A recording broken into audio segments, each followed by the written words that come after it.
or na something wrong because we want a perfect world.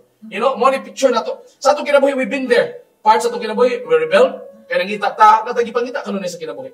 You know, in your life, I don't know, depende sa imong edad, you make, ang uban ninyo, nangita gugma, nangita og, o sa man, nangita uyab, nangita pangwarta, nangita og asa mo improve ang kinabuhi, nangita asa mo palapan sa ilang, o sa ningan, knowledge, daghang kay kauhaw, they end up into drugs, they end up into sexual relationship, they end up into pursuit of pleasure and wealth, inom diri, kaon diri, pero tingala nga, anong wala man yun natagba ang tao?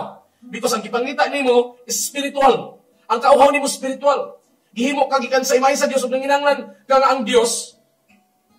Masibo mo puyo niya nimo. It is the Spirit of God nga wa ni haom sa imong kinabuhi. Daghang kay mga tao, mangita mo biyahe, mangita kwarta, and in the end, empty pagyapon ang ilang padulngan.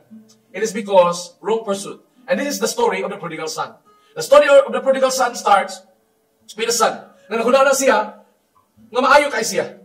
And that this son can do whatever he does. You know? Nagunaw na siya nga makaya niyang buhaton ang tanan o gilaay na siya. Pero siya, nalimit ko. Laay kayo diri sa farm. You know? Kita na mo sa nag-viral karon farm gihapon. You know? Laay kayo sa farm. Sige, nagtrabaho yung ani para sa papa pero nasa balaod sa mga Hudyo. Na kung mamatay na nga man, 1/3 sa property, pwede maiya. So, iya giingnan niyang amahan. Papa, I want the property. I want the property. Nga, ang akong bahin, ako unas, mintas buhi ka. This is a very evil kanang proposal. Gikan sa usahat. Kaanak, naman, kanang property, bahinon na kung patay na ang imong ginikanan. Pero iyang i-consider niya, baskan buhi ka pa, may respect to you, there's nothing. I-consider niya nga patay ang iyang amahan.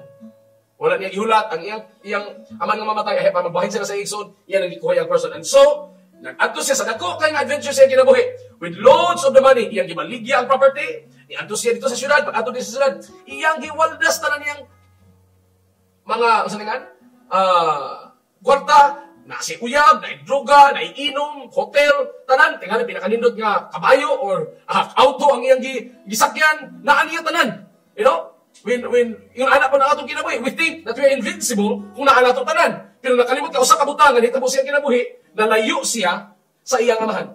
Nirebuilde siya sa iyang amahan. Nilakaw siya, gawa sa puder sa iyang amahan. And sometimes, yung anak itong kinabuhi, when we think ng makaya na to, when we go to the adventure life, di tayo na sa Ginoo.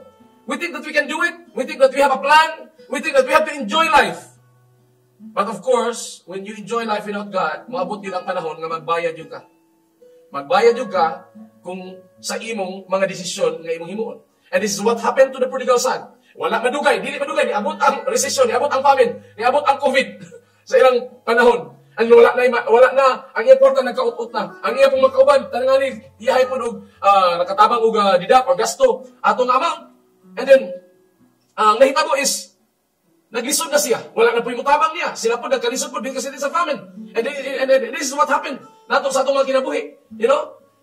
We end up in the wrong thing sa diyang na-distance ta sa atong amahan. Nang dili ta makaserve o duha ka master sa atong kinabuhi. Either mo serve ta sa Ginoo or di ta mo serve sa Ginoo. Pag di ka mo serve sa Ginoo, sigurado himuon kang slave ni Satanas. You are a servant in the kingdom of God as a son and daughter. You can serve God. Pero muhawa ka sa gingharian sa Ginoo. Muhawa ka sa plano sa Ginoo sa imong kinabuhi. Kung sa may tabo, you will be a slave to sin. You will be a slave to Satan. Daog-daogon ka pag-ayo, o ang imong kinabuhi, lisod na kayo. Lisod na kayo rescue. No? And this is what happened. Ang iyang gamit, na baligya tingalit na pag-ayo, nangita siya katrabaho na. Nilakaw siya, kaya siya gusto mo trabaho. Ni-end up siya, namingit ang trabaho. Ang trabaho, hindi na available siya kinabuhi. And then pag-adto niya dito, walay lang yung trabaho. Duhudiyo siya. Bawal sila muhika kong baboy, bawal mukaw baboy. Pero ang only job na pwede niyang trabahoan, nga available, is ang babuyan. Ang pigiri. Pag-adto niya dito sa baboy, dugay niya nagpuyo sa baboy, dugay niya nagmutikit sa baboy, mura na mukang baboy.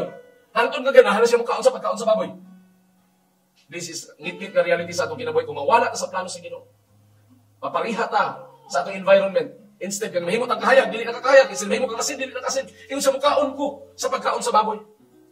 Pero sa dihang, ibutang na utak niya sa iyang kamot dito sa iyang ang pagkaon sa baboy. Nakahinom din siya na ang mga ulipon sa akong amahan.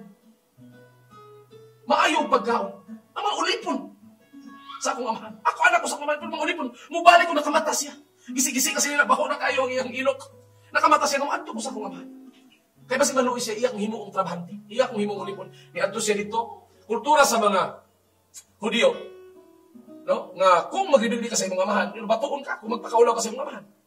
And then that's why, kumusud siya sa kural dito sa ilang lugar. Batuon, pwede siya batuon sa mga tao.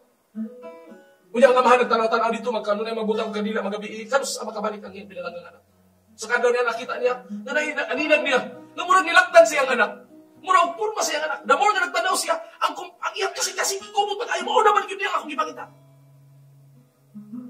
And then, pagsulod yun niya sa kural, dagan ang iyaman. No, sa mga Hudiyo, nga, dili pwede mo dagan. Ano, magsaya sa gayon sila, magtabyog-tabyog. Maot kayo kung sa kapisinti ng dagan-dagan sa palibot.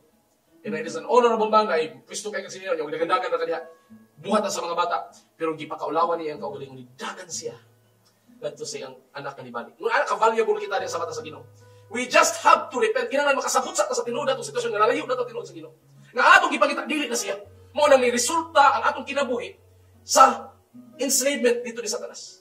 Pero sa dihang mo down ka, ang kita, ang kinahanglan nimo karon nga mapaubos sa imong kaugalingon. Mo down og uli balik. Butang niyo kay isip imong walang tiil, sa butang imong tuo nga tiil, na silang duha mo balik dito sa tiilan sa imong amahan. Kay pagbalik nimo dito sa imong amahan mo nagdagan, pakaulawan niya ang kaugalingon, naghubo sa Ginoo Kristo dito sa krus. Gigakos niya ang anak, kay kabalo siya kung buno na ko anak, ako na lang magpabuno. Kunya, ang anak na iingon, amahan, nakasala ko, dihan ang realization. Klaro na kayo realization. Nakasala ko sa kanino sa langit. Sa mga tao. Tanan. Iyang gilahat na nakasala. This is a total surrender. Siguro sa Kristo, ganahan nga ikaw mo, total surrender. Mo na gihuwat, mo na tinuod nga pagbalik. Kung tinuod na yung kang surrender, kung total na yung kinabuhi yung surrender sa Ginoo. Giangko niya ang iyang sala. Siya mo na lang kumulit po.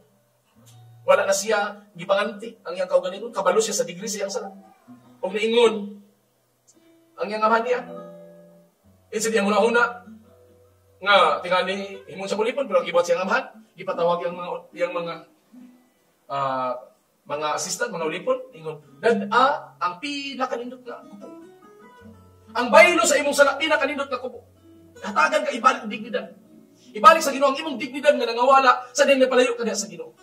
Sa diyang ni lumlum ka sa kaulag, sa diyang ni adto ka sa inom, sa shabu, ni adto ka sa mga relationships na gigupod di mo materialism, na di na ba makatagbaw sa kinabuhi.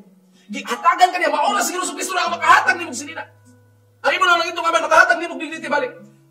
Bisa kung saan yung ka-successful, mangyamid ang mga tao unless mamudagan ka sa imong lang itong amahan, makita lang imong kabaguhan tungod sa Diyos nga namatay dito sa krus. Diya ka ma-restore ang imong dignidad. Sige sa Kristo naghukas, aron ikaw magsinina, di na maulawan. Panalingon lang yung man, pagdala sa sandalias. Kaya ang mga slave sa una, ang mga ulipon magtiniin.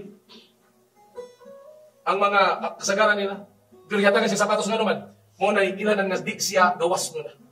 Gili na kasi, di na kaulipon sa iyawa. Kung balik ka rin sa Kristo, kung balik ka diyan sa imong langitong amahan, hatagan ka o katungod mahimong anak sa Diyos. Dili ka gawas sa panimalay, sulod na ka sa panimalay. Respetuon ka sa mga tao kay anak ka sa Diyos. Amen. Gibalik ang imong freedom, dili na siya, gitawag na itong slave. Free. Gawas doon ka. You know what is freedom? Ang gunaw ng mga tao kung freedom, bisa kung saan anak muhaton, akong muhaton, and I'm free. But it's not true.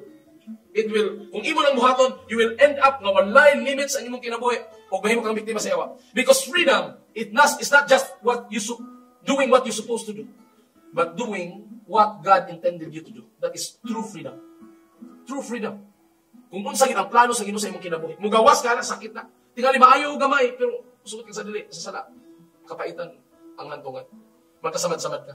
Balik sa kabuton sa Ginoo. Balik sa iyang linya. Balik sa iyang dalan. Balik sa iyang panimalay. Kaya na dito ang tinun ng kagawasan. Dalay ko ng mahilimayaon ng Diyos. Hindi, kaya tagan din siya, ikuha din siya sing-sing. Ibalik, yung sing-sing na naman. Rinda natin yung sing-sing sa una. Sa New Year. Kaya ang sing-sing, ang significant na nga ikaw, anak niya. Na ay signature. Ikaw, gisilyuhan ka sa balang espiritu, wala yung sing-sing. Sa din idawat, kung hito ka, gino akong nakasala ko, kinahanglan ko sa dugo, ni mo dito sa krus, hugas yan ako mga salawa, wala yung pamaagi. Ang iyang silyuhan, ang iyang silyo, ang iyang balang espiritu. Na itatak niya sa iyong kasing-kasing, magpayon sa iyong kasing-kasing, sing-sing, na ikaw anak sa labing kamahan ng Diyos. Mong pirma yung papa sa iyong sing-sing, pariha mong pirma sa iyong papa. You can claim in your prayer, in Jesus' name, dalay ko nang may anak ka sa iyong langit ng amahan. O niya, gipaanda pa. Instead nga kagutom dito sa gawas kay Neho, na ay natinga baka, nga gipaihaw, humok kukunod. Humot ka ayo subaon. Humot ka hirutuon. ug nagkumbira dito sa iyang panimalay. Ug imagine ka, mukhaon na unta ka. Ang imong pagkaon. No, over sa lawa, haluling hayok, kiat-kiat sa kung sa diha dito sa gawas. Freedom, ug sa pangan kasikatan dito sa gawas.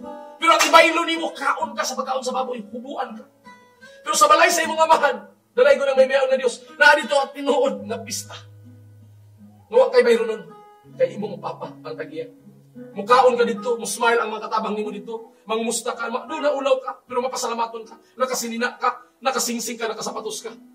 Iyak ang anak, pinangga ka sa imong langit naman. Kinanglan na sa katao nga mabalik sa panibalay sa Dios. Ano na settle yung kinabi. Dahil mga tao, kung makaproblema, maadto na yung lugar, magbiyahe, ang tao nila solusyon sa gawas. Which is ang kinanglan nila nga ayuson, ang solusyon, na ayuson ang ilang nasa sulod. O sige nung sa Kristo. Dapat may maghari sa matagusa. Kanya ang usa ka anak, pag-abusa sa kanak, nakita niya dito, ganun nag-party na sila. Ganun nag-party na sila. Ang imong igsoon, nga nawala, patong nagbaligya sa property. Wa na ikwanta, nagubo na, pero nakabalik siya, gipartihan sa imong papa. And then, wa siya nisulod. Giduol siya siyang amahan. Anak, nga nung wala man ka, sulod-sulod, kinaangin magsuon. Siya pa, ako nagsilbi niyo. Pero wag ko nimi ihawi sa gamay na lang nga kanding o kanino. Pero ang imong anak nga badlongon kaayo.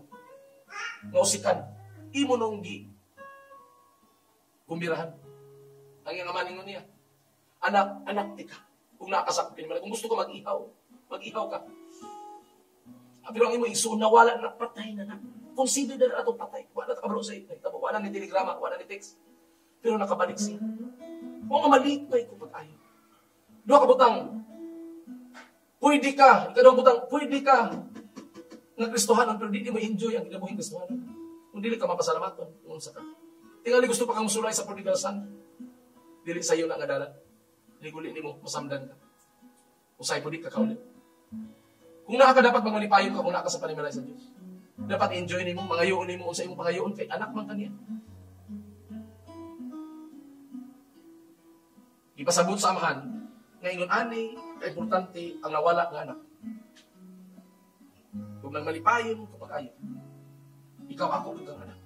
Dayon din sa kumpara. Upan sa kalipay.